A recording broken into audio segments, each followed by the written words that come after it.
Hello, this is Ken Ferry with this week's Boots in the Field report. Harvest is rock and rolling in most places. Well, it seems slow here locally. Some growers are complaining about slower than expected start as they're waiting for moistures to come down in the corn. This delay shouldn't be a surprise as we've been worrying about it since July.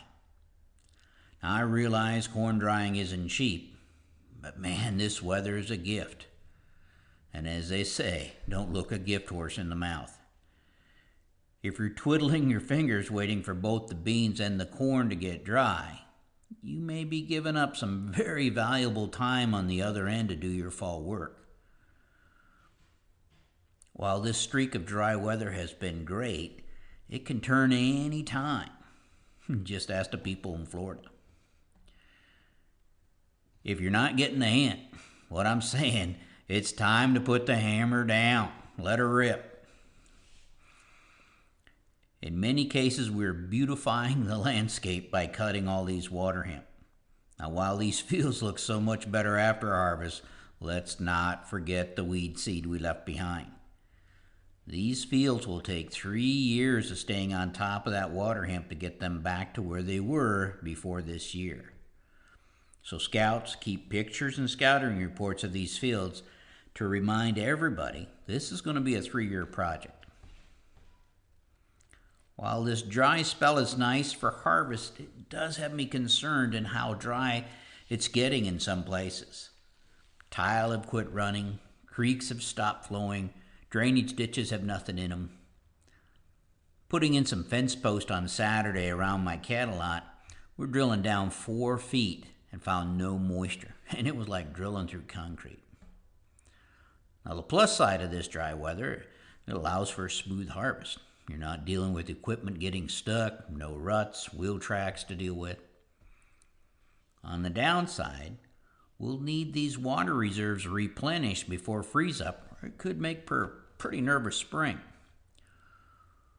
Once we lose the greenness in these cornfields, we're going to have to start worrying about field fires.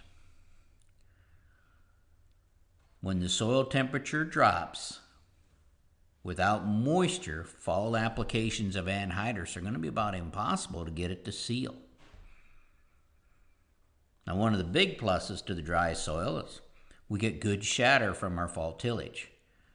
For the vertical till guys, this means you won't have to go as deep to achieve full width shatter. Now, you still got to dig behind the machine to make sure you're getting full width shatter.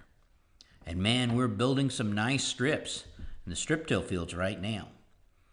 You know, with last year's late strips, we were pulling up a lot of what I call watermelon rinds, and they didn't overwinter as well as I thought they would have.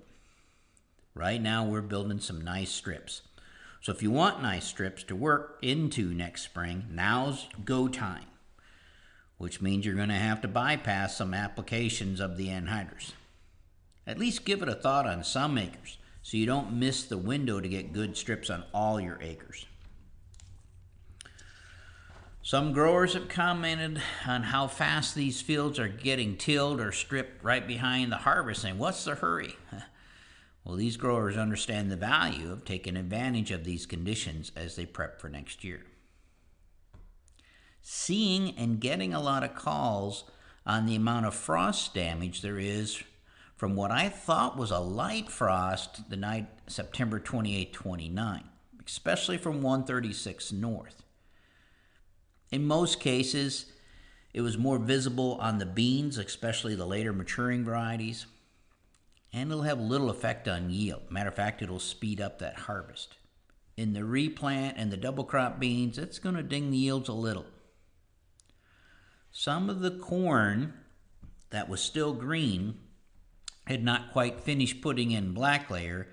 It did silver up the outside rows and the top leaves on the plant. This too will ding yield a little, especially if the hybrids that gain a lot of their yield in kernel depth. Now, the good news is most of these fields that had some green in them like that and weren't quite at black layer have fantastic yield potential. I have to say, though, I am surprised at how much damage we have for no colder than it got for such a short amount of time. I assume it had to do with low humidity, low dew point, wind speed, or all the above. Now, I think the overall effect on yield will be light, but some fields did get knocked off the path of becoming, I think, record yields based on what we're seeing here in the first part of October and how it's shaping up.